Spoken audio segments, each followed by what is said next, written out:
आप सभी को जय मसीह की। मेरे प्रिय भाई बहन, परमेश्वर आपके आपके परिवार को बहुत सारी आशीष दे। आज हमारे पास एक बहुत महत्वपूर्ण सवाल आया है। क्या मसीही लोग रक्षाबंधन मना सकते हैं?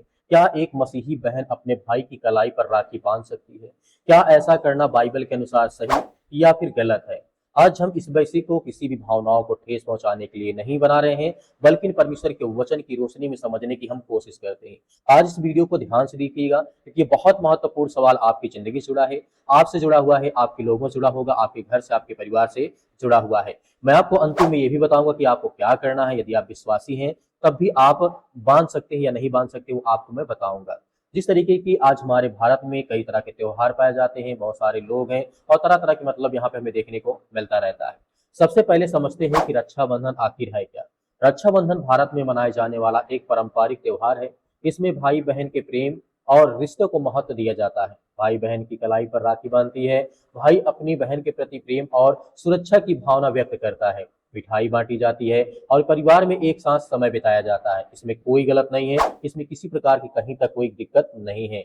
लेकिन अलग अलग स्थानों पर और परिवारों में रक्षाबंधन से जुड़ी धार्मिक परंपराएं हमें देखने को मिलती हैं। इसलिए एक मसीही के सामने असली सवाल यह होना चाहिए, मैं इस अवसर पर क्या कर रहा हूँ? क्या मैं केवल अपने भाई या बहन के प्रति प्रेम व्यक्त कर रहा हूं या किसी धार्मिक आराधना में शामिल हो रहा हूं जो मेरे विश्वास के विरुद्ध है? इस बात को हम समझते हैं बहुत अच्छी तरीके से, क्योंकि परमेश्वर हमें सिखाते हैं।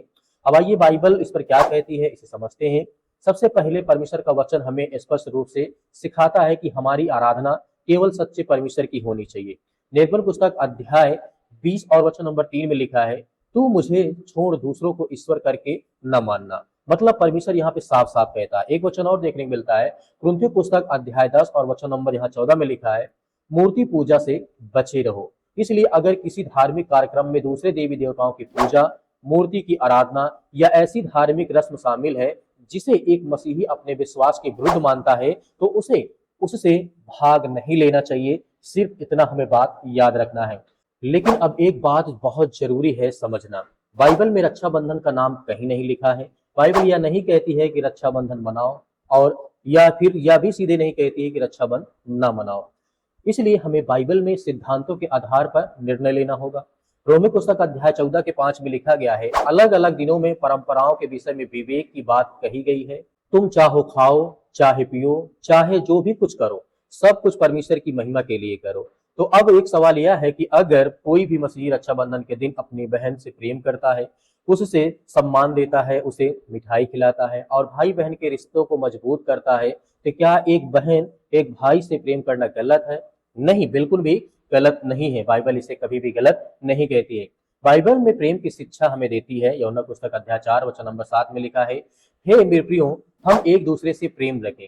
इसलिए भाई बहन के प्रेम अपने आप में कोई गलत बात नहीं है, क्योंकि यहाँ पे हमें बाइबल अच्छे से हमें सिखाती है। परमेश्वर यहाँ पे कहते हैं, लेकिन अगर उसी अवसर पर आपको किसी दूसरे देवी देवताओं की पूजा करनी पड़े, मूर्ति के सामने धार्मिक आराधना करना पड़े, प्रार्थना करना पड़े या ऐसी रस्म करनी पड़े जिसे आप स्वयं धार्मिक रूप में स्वीकार करते हैं, तो यह एक मसीही विश्वासी को यहाँ पे सावधान रहना चाहिए। याद रखिए, भाई बहन से प्रेम करना और किसी दूसरे देवताओं की आराधना करना दोनों अलग बातें हैं। अगर आपकी बहन आपसे प्रेम के कारण राखी बांधना चाहती है, तो उसमें कोई अपमानित वाली बात नहीं है। अपमानित नहीं करना है, उससे रिश्ता नहीं तोड़ना है। मसीही प्रेम का रिश्ता यही तरीका है कि आप रक्षाबंधन मना सकते हैं। आप उससे कह सकते हैं, बहन मैं तुमसे बहुत प्रेम करता हूँ, मैं हमेशा तुम्हारे लिए प्रार्थना करूंगा और तुम्हारे अच्छे जीवन के लिए कामना करूंगा, लेकिन मेरी आराधना केवल प्रभु यीशु मसीह पर मैं विश्वास कर सकता हूँ, उस पर प्रार्थना कर सकता हूँ, और मैं किसी देवी देवता या किसी स्थल पर नहीं जा सकता हूँ। तो यहाँ पर बाइबल कहने का मतलब ये है कि आप अपनी बहन को राखी की जगह प्रार्थना, प्रेम, सम्मान और आशीष दे सकते हैं। आप उसके लिए प्रार्थना कर सकते हैं, प्रभु यीशु मसीह मेरी बहन की रक्षा कर, उसके जीवन में आशीष दे, उसे सही मार्ग दिखा और हर बुराई से बचा। यह भी प्रेम है एक परमेश्वर की ओर से। इसलिए आज की बात बहुत सरल तरीके से आप समझिए। अगर रक्षाबंधन आपके लिए केवल भाई बहन के प्रेम, पारिवारिक संबंध, अवसर है, तो बाइबल भाई बहन के प्रेम को गलत नहीं मानती है। लेकिन अगर आपको इसमें ऐसी धार्मिक आराधना शामिल हो जो आपके मसीही विश्वास के विरुद्ध हो, तो उस आराधना में भाग नहीं लेना चाहिए। जो आपको बार बार इस बात को दोहरा रहा हूं, क्योंकि हमारी पहली पहचान किसी परंपरा से नहीं है बल्कि मसीह से है। त्योहार से ज्यादा महत्वपूर्ण आपका विश्वास है, परंपरा से ज्यादा महत्वपूर्ण परमेश्वर का वचन है, और किसी भी रिश्ते से ज्यादा महत्वपूर्ण हमारा प्रभु यीशु मसीह के साथ संबंध है। इसलिए अपने भाई बहन से प्रेम कीजिए, उनके साथ रक्षाबंधन मनाइए, लेकिन किसी भी ऐसी आराधना, किसी भी ऐसी मूर्ति के सामने या किसी भी ऐसे स्थान पे आपको जाने की आवश्यकता नहीं है। इसको बाइबल विरुद्ध है। और किसी दूसरे विश्वासी को तुरंत दोष देने के बजाय स्वयं परमेश्वर के वचन को पढ़िए, प्रार्थना कीजिए और अपने विवेक के अनुसार निर्णय लीजिए। प्रभु यीशु मसीह आपको, आपके पूरे परिवार को आशीष दे। यीशु मसीह के नाम से आमीन।